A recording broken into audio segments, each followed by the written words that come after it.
Bismillahirrahmanirrahim. Assalamualaikum warahmatullahi wabarakatuh. Perkenalkan, saya Dwi Suci Arlita. Dan saya Putri Rahmadani. Kami dari kelompok 5 ingin mempresentasikan yaitu tentang perhitungan harga pokok produk berbasis volume yang akan dijelaskan kepada Putri. Kepada Putri kami persilahkan. Di materi ini kami akan menjelaskan 4 topik pembahasan. Yang pertama yaitu tentang pembebanan biaya produksi ke produk. Yang kedua, metode pembebanan biaya. Yang ketiga, perbedaan perhitungan harga pokok produksi berbasis volume dan perhitungan harga pokok produk berbasis aktivitas.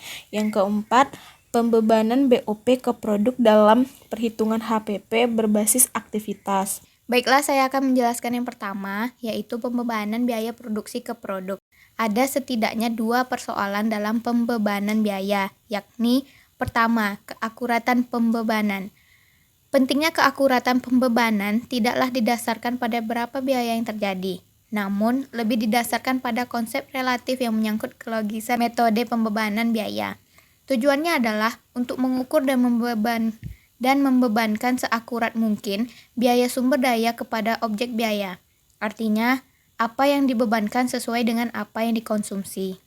Lalu yang kedua, ketertelusuran biaya, yaitu hubungan antara biaya dan objek biaya dapat digunakan untuk membantu meningkatkan keakuratan pembebanan biaya, baik biaya yang secara langsung maupun yang tidak langsung berhubungan dengan objek biaya. Baik, selanjutnya yaitu tentang metode pembebanan biaya. Metode pembebanan biaya dibagi menjadi 3.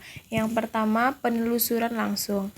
Penelusuran langsung adalah proses identifikasi dan pembebanan biaya pada objek biaya yang secara spesifik atau fisik berhubungan dengan objek biaya. Yang kedua, penelusuran pendorong atau penggerak.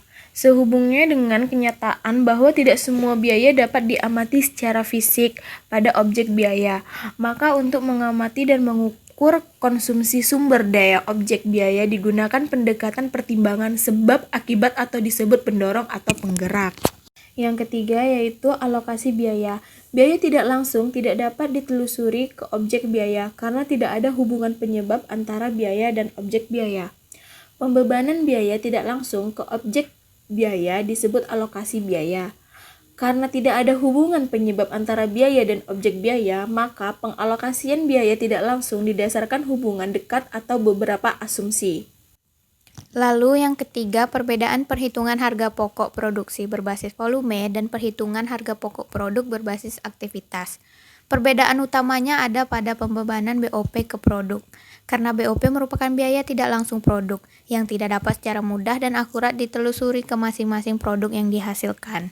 Lalu dari tabel ini kita bisa melihat ada perhitungan HP produk berbasis aktivitas dan perhitungan HP produk berbasis volume. Jika dilihat dari titik fokus, perhitungan HP produk berbasis aktivitas berupa proses, sedangkan berbasis volume, unit-unit dalam organisasi. Selanjutnya pada pool biaya overhead, perhitungan HP produk berbasis aktivitas sama dengan aktivitas. Sedangkan perhitungan HP produk berbasis volume yaitu departemen produksi.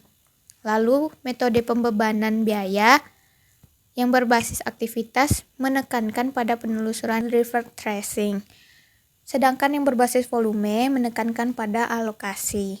Selanjutnya, driver biaya yang digunakan untuk pembebanan biaya ke masing-masing produk. Jika berbasis aktivitas, driver berbasis unit dan non-unit. Berbasis volume, driver berbasis unit. Lalu, yang keempat, informasi biaya. Jika berbasis aktivitas, biaya aktivitas seperti biaya pengecekan, pengesetan, pemindahan, pembelian, dan lain sebagainya. Sedangkan berbasis volume, biaya sumber daya, seperti beban gaji, listrik, penyusutan, bahan bakar, dan lain-lain. Lalu yang terakhir, manajemen biaya. Jika berbasis aktivitas, efisiensi biaya dilakukan dengan mengelola aktivitas dengan cara mengeliminasi aktivitas yang tidak bernilai tambah. Sedangkan jika berbasis volume, efisiensi biaya dilakukan dengan mengelola biaya sumber daya, seperti mengefisiensikan beban gaji, listrik, bahan bakar, dan lain sebagainya. Baik, selanjutnya yaitu tentang pembebanan BOP ke produk dalam perhitungan HPP berbasis aktivitas. Ada beberapa tahap dalam melakukan perhitungan harga pokok produksi dengan berbasis aktivitas tersebut. Yang pertama yaitu prosedur tahap pertama. Ada penggolongan berbagi aktivitas. Yang kedua, ada pengasosiasian berbagai biaya dengan berbagai aktivitas. Terus ada menentukan cost driver yang tepat. Terus ada penentuan kelompok biaya yang homogen. Terus ada penentuan tarif kelompok. Dan ini juga ada rumusnya, bisa kita lihat rumus dari tahap pertama. Terus yang prosedur tahap kedua, yaitu tahap kedua untuk menentukan harga pokok produksi, yaitu biaya untuk setiap kelompok biaya, overhead pabrik dilacak ke berbagai jenis produk. Hal ini dilakukan dengan menggunakan tarif kelompok yang dikonsumsi oleh setiap produk. Ukuran ini merupakan menyederhanakan dari kuantitas cost driver yang digunakan oleh setiap produk. Biaya overhead pabrik ditentukan dari setiap kelompok biaya ke setiap produk dengan rumus sebagai berikut. Bisa kita lihat rumusnya dengan seperti ini ya. Baiklah, itu hasil presentasi dari kami. Apabila ada kesalahan mohon dimaafkan. Kami berdua mau mengucapkan wabillahi taufiq wal hidayah. Wassalamualaikum warahmatullahi wabarakatuh.